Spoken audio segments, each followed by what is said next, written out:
গ্রহণ করেছে, তাই না? ঠিক আছে, তো এখন আপনি ছিল স্যার, এই জন্য হ্যাঁ, আমি এটা বললাম যে ঘটনা আমি এটা দেখছি। বলেন, এখন বলেন। এখন প্রশ্ন আছে স্যার, এই যে আমি 4টা কার্ড নিয়ে আসছি বিভিন্ন কোম্পানির, যেখানে লেখা আছে 2 দিন মেয়াদ, 19 টাকায় 2 দিন মেয়াদ। এটা হচ্ছে বাংলা লিঙ্ক। এখন আছে 19 টাকায় আপনার 24 ঘন্টা মেয়াদ রবি, আর এয়ারটেল আছে 19 টাকায় 31 দিন 3 দিন মেয়াদ, আর এই গ্রামীণে 2 দিন মেয়াদ। আমার প্রশ্ন হচ্ছে এই জিনিসগুলো কি স্যার পচা যায়? এটির মেয়াদ থাকবে কেন?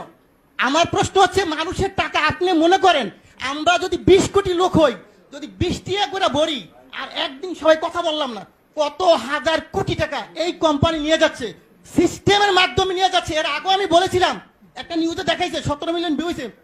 ওদিন থেকে উচিত ছিল এই সিস্টেমটাকে বাংলাদেশে বন্ধ করে দেওয়া। আমি বারবার বলেছি গরিব মানুষ ভিক্ষা করে, সে 20 টাকা ভরে, আপনি হয়তো জানেন না। আজকে বললাম সে তার মা মারা গেছে, বাপ মারা গেছে, সে কথা বলল না।